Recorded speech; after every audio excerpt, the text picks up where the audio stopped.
Good evening, everyone, and welcome to another edition of Light Sports Ramble. As always, my pleasure to give you the ramble. And tonight we're going to talk about the NFC South. I know I'd mentioned yesterday that I thought the AFC North was the most competitive division in the NFL, but I think the NFC South is right there.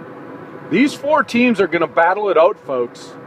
I think it's going to be a close race this year. I don't think anybody's running away with it this year. So let's move right on into it. We got Atlanta, the champions from last year of the division, went out. Their biggest move was getting Steven Jackson, and so that's the question. Is Steven Jackson going to be the missing link for this team to finally achieve in the playoffs? My answer is no. That's not what's going to get you over the hump, Atlanta. What needs to happen is that defense needs to step it up. And with that said, I want to get into this a little bit about Matt Ryan. I did my elite quarterback ramble, and I didn't put Matt Ryan in there, and nobody's going to disagree with me. But come on, Matt Ryan. You got questionably the best wide receiver duo in the NFL with White and Jones. So what's going on? What is going on there, Matt Ryan? You can put up numbers, but you can't win. And so where's the problem? You had a lead last year, and so the defense let you down? Maybe. But here's what I'm going to say, and maybe I don't have to blame you. Maybe I have to blame the play caller. But there's nothing worse as a football fan than to see my team up by 14, 21 points, and we run a draw, and then we run a trap, and then we run a sweep, and we punt the ball back. Unfortunately, I don't think Steven Jackson, if you guys decide to do that, is going to be the answer. So keep airing it out. Keep putting the points on the board. Who cares if you win by 50? It's football. The game is not over until the whistle blows at the end, and so keep pummeling them. And so when I watched that playoff game, I think if you guys would have done that, you would have won the game. But let's address the defense. I think there is some problems on that defense. And you decided not to bring Abraham back. And so you went out and you got Umanora, which is good, but you replaced a pass rusher with a pass rusher. I don't think that's a huge upgrade. You know, in the draft, you only got Trufant. I think he's going to be a good cornerback too. But like I've been saying over this series, he's a rookie, and how is he going to adjust to the system? We just don't know. It's a big change from college to NFL, and especially in this division that you're playing in. So we shall see. But moving on to the Saints. What are you guys thinking here in the offseason? Just kind of ho-humming along? No free agent pickups? Average draft at best? You just kind of pushing last year under the carpet and saying, hey, it never existed, and now Sean Payton's back and we're going to go to the Super Bowl? Well, if that's what you're thinking, you need to wake up. Because no matter how you roll the dice, that defense was horrible. It sucked. And I don't care who the coach is. I don't care if Vince Lombardi would come back and coach that defense. You need to have playmakers. And you were near the bottom in pass and rush defense. You can't win with that. You at least got to be middle of the pack, and maybe Sean Payton can do that. Maybe you can. But I don't see it happening. You didn't upgrade that defense at all. And that's a problem. Offensively, you'll be fine. You got Drew Brees. You got some weapons. You got Jimmy Graham, probably the best tight end in football. You know, you can't really guard the guy. So you got weapons on offense and you can score points, but that defense is terrible. So hopefully you're going to address that, but you didn't do it with players. Hopefully you're going to do it with scheme. And that takes me to the Buccaneers, who did a lot in the offseason to address their issues. Good job, Tampa Bay. But let's be cautious. You got Revis. You got Goldson, two great players. So on paper, that defense looks like it can be awesome. But let's remember a few years back, folks, the Eagles tried to buy a championship and it didn't work. So let's see how Revis and let's see how Goldson can fit in the scheme. So let's not talk Super Bowl just yet. Because I think you got a lot of questions on offense. Not at running back. Martin's a great running back. You're okay there. You're okay on the line.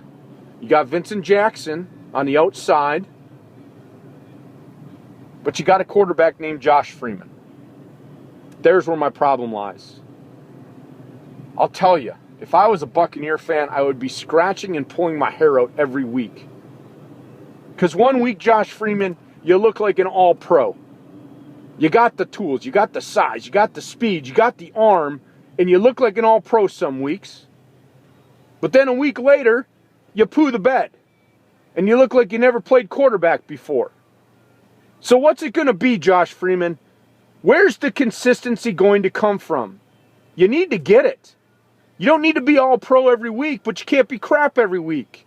Find an equal medium and play at that level. Because you got some playmakers. And you're going to have one heck of a defense. So Josh Freeman, if you can find a way to become consistent, that team will make the playoffs. And that leads me to the Carolina Panthers. I think you got a consistent quarterback in Cam Newton. My question is, are we going to get the most out of your roster? Again, not a lot of free agent moves. Draft was okay. I mean, solid players. But on offense, I don't see a lot of playmakers. You got Steve Smith and you got Cam Newton. I mean, he is every bit as advertised. The guy is a good quarterback. But he needs to find another playmaker. And so, Cam Newton, my challenge to you this year, put yourself into an elite status. And by my definition, an elite status means getting that number 2, number 3 receiver to be better than average. Make them better than what they are. And Cam Newton, you know what? I think you can do that. I think you have that intangible. So let's see it on the field this year, Cam. I'm rooting for you. I think you can do that. But then the running back situation in Carolina, you know, the dual running back threat with Williams and Stewart a couple years ago, it was great. It was a change of pace, kept the defenses off guard. Who's going to be in? Who's going to start? Who's going to do this? Then some injuries and so on and so forth. But I think those two have now become static in the offense. And so I don't think it's a surprise anymore. I don't even think it's a change of pace anymore. And we all know with running backs, every year is critical because we never know when the tank's going to run out of gas.